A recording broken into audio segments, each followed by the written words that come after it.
My name is Marlon from Havikoro Crew. We are located in Houston, Texas. Great.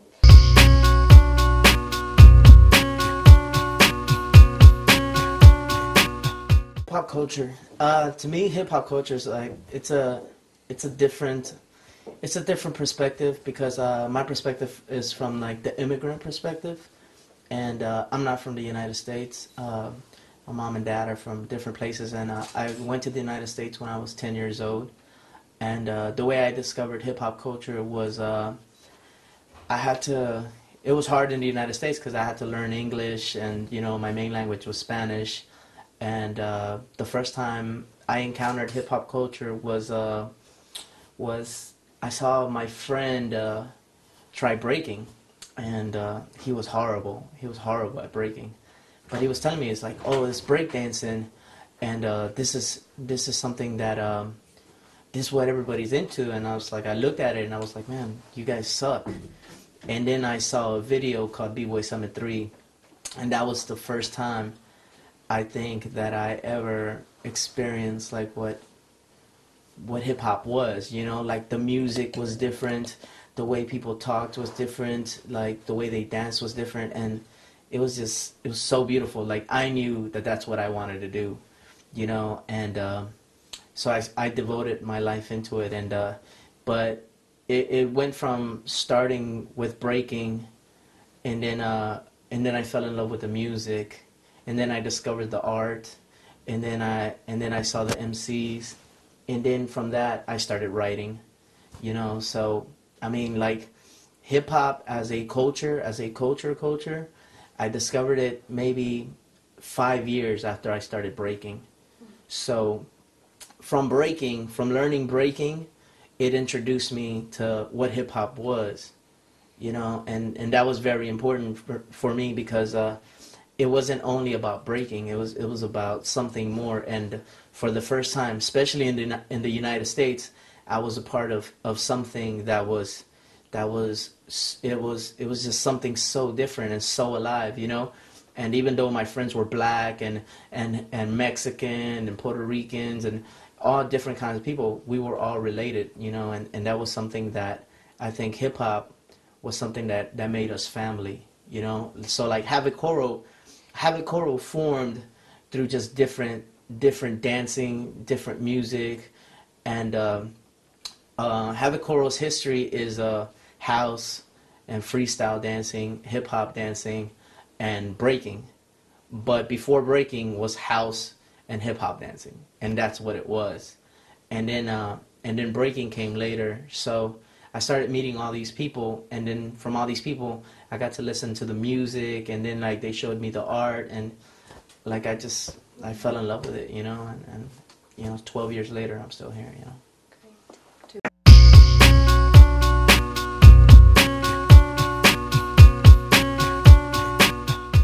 I think the difference is, I mean, like the similarity is the work, the work. It's like, especially like Russia, Korea, like Europe is they work so hard, and that's something that is great, that's so great.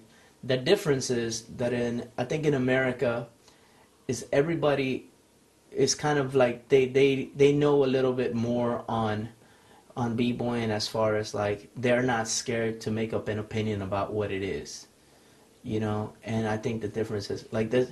Like for example, in the United States, a b-boy in New York is different than a b-boy in Miami, and a b-boy in Texas is different than a b-boy in LA, and everybody's right, everybody's right. I think the differences in different parts of the world is that it's really hard to say what a b-boy is, especially when you focus so much on competition. I think that's the difference. Like Europe and Asia, I think they develop around competitions. And the biggest competitions in the world are not in the U.S. They're, like in Korea and Europe, and, like I went to IBE, and everybody wants to be the best b-boy in competition.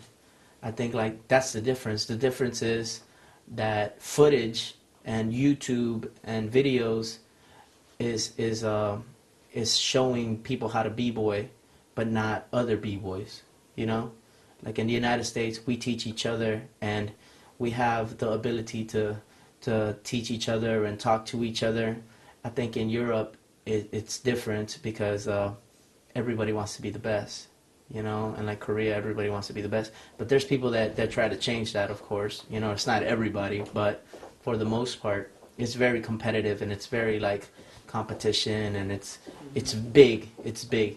Over there in the U.S., it's individuals. You know, it's all about individuals, and I think the difference is the attitude. You know, the attitude is like Americans are very like, this is what it is. You know, this is my dance. This is my b-boying. You know what I'm saying? And I think a lot of the times, around the world, like they're scared to say that. You know, like they're scared to give an opinion on what it is. But that's what b-boying is. B-boying is basically an individual working really hard, you know, at what they do, you know, and that is hip hop, you know what I'm saying? And I think the difference is also the music, the language is big, you know what I'm saying? The understanding the language. But I think for the most part, I mean, like when I went to Spain, you know, there's Spanish rappers, there's, you know, like the graffiti, oh my gosh, everywhere it's just graffiti, you know what I'm saying? And I mean, there's people like, you know, Banksy, like I think the appreciation of artistic appreciation is bigger around the world than it is in the U.S. Because in the U.S., things like MTV and Coca-Cola and Pepsi, everybody tries to make money off of it. And so what happens is when you got movies like You Got Served and stuff like that, and you keep b-boying underground, people start thinking that, you know, MTV and all these movies that come out, that they're right. That's what hip-hop is. Hip-hop is a bunch of angry people just trying to beat each other up and trying to shoot someone if they lose a competition. That's not what it is, you know what I'm saying? Like, hip-hop is real life, and it's about sacrifice. It's about living a normal life, but at the same time being an artist. You know, like we have a term called starving artist, and that's what we are. I think that's what we are, you know, like I'm a b-boy, but at the same time I have a job. You know, at the same time I had to finish school. At the same time I have bills. I have to balance my life. You know, and a person that is in hip hop has to always balance normality with their art and their dance. It's not one or the other. You know, like in the movies, it's like, man, my mom doesn't understand me, so I'm going to run away from home and become a dancer. Like, yo, why you have to do that? You don't have to do that. You know, you have a good balance. And a b-boy is smart.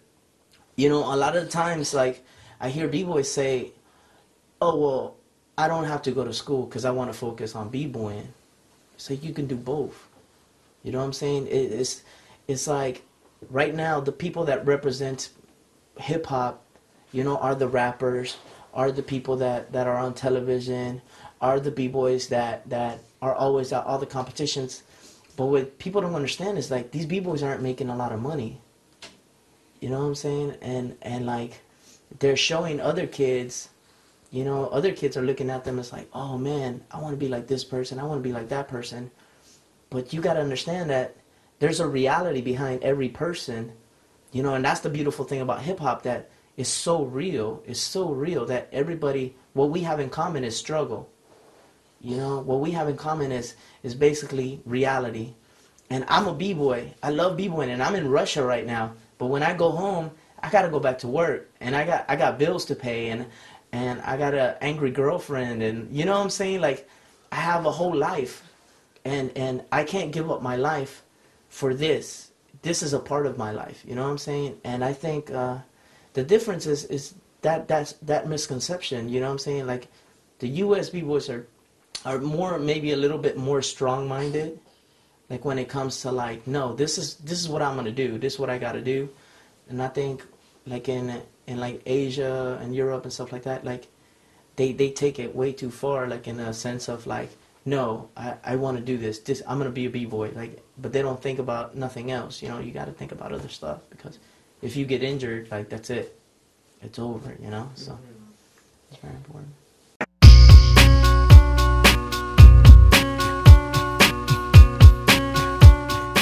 I think like I really like the dancing part. You know what I'm saying? Like that's something that's rare. You know, I think a lot of the Russian b-boys that I saw were dancing. You know, and a lot of the times like you don't see that. You know, especially like in different countries. Um, everybody was everybody was dancing. You know, and that right there I think was the best part about it. And the fact that this event, like there was house, and then there was hip hop, and you know what I'm saying, then there was locking. I think that's a really good balance. It's a really good mix. And even if everybody is not the best, it's a great start. You know what I'm saying? It's a really good start, and it's a really good movement. And I think it's worth to keep going with that. You know, because it's just gonna grow. And the way you make that grow is basically bringing out the right people. You know what I'm saying? To talk to the people. You know, because if you bring out the people that are just hot, you know what I'm saying? Like they're not gonna tell you anything. They're not gonna talk to the b-boys. They're not gonna talk to the dancers. You need, you know, like Il Cosby, like he talks for a long time, and that's dope because you get an idea of what it is. You know what I'm saying? Like especially dances like house and hip hop dancing and stuff like that. Like you need the right people talking, because the people that do the commercial stuff, they're doing it for money.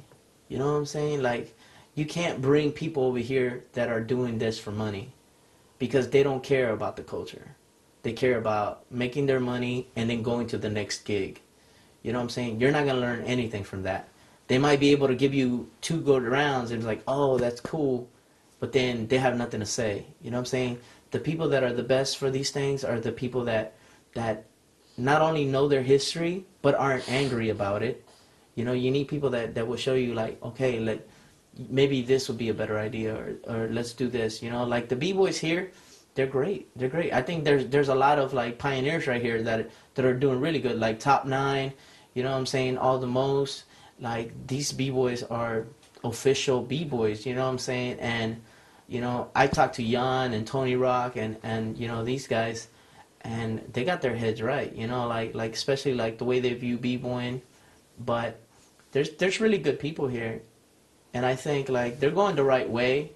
I just think like the hip hop culture aspect, it just needs to be understood a little bit more, you know. And I think the MTV and stuff like that is playing like such a big role. But if it was done like like if they were to show this competition on MTV, then that'd be great. You know what I'm saying? Because I just think like what's on television now, it's bigger than what we are.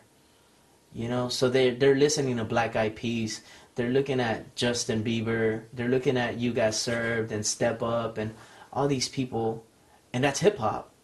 You know, but that's not hip hop. That's commercial. That's making money. You know, and that's exploitation. You know, and I don't want like people in Russia to be like, oh, I want to dance for Black Eyed Peas because that's hip hop. But that's not hip hop. What you got to understand is that Black Eyed Peas used to be hip hop, you know, but like now with Fergie and the big pop shows, they're pop. They're pop. That's pop music, you know, and a lot of these kids, that they have to understand the difference between pop and hip hop. You know, hip hop is original, is jazz, is funk, it is beats, is street dance. We're street dancers. We're street dancers. You know, we're not supposed to be dancing behind anybody. You know, we are our own thing. We are our own thing. And until everybody like learns that like in their heart and be like, you know what, I love b-boying and I love house and I love popping and I love this, and this is my dance. This is my dance. Until like everybody learns that, then you can move forward. You know, but I think that a lot of the b-boys, like in different parts of the world, they learn foundation and they keep learning foundation and they keep learning foundation and they stay there. No, you have to keep moving. You have to keep moving forward. You know what I'm saying? So I was very happy that a lot of the b-boys yesterday did that. They learned foundation, but then they did other things, you know, like Chirita, like he did like other things, you know what I'm saying? And everybody's looking for their own style, and that's good. That was really good. I think that's one of the most important things, is just searching for your own style, but also being respectful to the foundation. So that's right.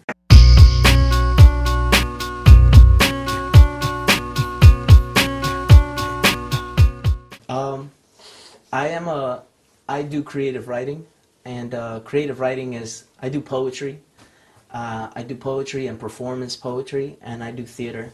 And so basically what that means is, poetry. So I started learning poetry with a writer called Neruda, which is Pablo Neruda, which he writes romantic poetry. He's a Spanish writer. And then after that, I heard Saul Williams. Saul Williams is he's basically, like, in my opinion, the voice of our generation as far as like hip hop goes. And after that, I started writing because I was such a big fan of hip hop music, but I knew I didn't want to be a rapper, but I love poetry at the same time. So it's like a combination. It's a mix. And I teach that, and I also do shows. I have a show called I Am Immigrant Hip Hop, and it's basically an immigrant view on hip hop, like learning the language, learning everything about it. And I have a book coming out. It's called Butterfly Bullets at the Window, and it's a collection of poetry, and that's what I do. That's what I do, and it's because of hip hop, and it's hip hop not only taught me how to be proud of who I am, what I'm saying, but it also taught me like community. Just like I feel very comfortable in Russia because I know that there are b-boys here just like me, and I know that everybody has the same mind state as I do. So it's a great thing, like, to me. Y'all want to hear one of my poems? Yeah. Yeah. All right, I'll do one poem. It's called This Beat, and this goes for dancers. All right. So this is what I do for a living. So, all right. This beat feeds me. It whispers it needs me. It wakes my soul. It comes at me with many different names. His name was Tito. Her name was Celia. They called him James. It ran through concrete, funk, jazz, salsero, soul. Is old trumpets playing new beats. Is pianos giving life through old painful fingers. It is this beat. It is this beat that moves me. It grooves me. It woos me like no other. Brother, can you hear it? This beat keeps me from getting old, from becoming you. It's old rumba, dirty blues. It's a feeling called house. It's the breaks that break into my subconscious and won't let me concentrate. It keeps me awake. This beat teaches me to fly. It opens my third eye for as long as my stamina can keep up. My music, my therapy, keep me moving, looking up from sweaty platforms, transforming my beings into minor notes, insignificant in your master plan, but mastered. And they say the revolution will not be televised, but it will be heard and be this beat that will spark a fire. Millions in sync, beautiful culture, to this beat, to this beat, to this beat. This is my ode to this beat that I owe plenty. This beat that began my culture, keeps me fighting, fists raised, on toes. This beat lets me say no to your generic gold, your fool's wars, and your oily misunderstandings. Just leave me standing with this beat that only I can hear. So that's what I teach, this all, like, it all came from hip hop, like my writing, like my view on life, everything. And even I went to university, but hip hop is my teacher, because it lets me meet so many different people, and the way you to do it right is you take the positive things of people that you meet, and you leave the negative things out. You know what I'm saying? Like, you learn as much as you can about everybody. Like, I got to meet Saul Williams, and I got to open up for him and do poetry with him, and so to me, like, that. Just like the way I'm in b-boying, that's the way I am in writing and in poetry and in theater and stuff like that. So, that's my thing. Like, so that's what I do. Thanks. I'm a writer.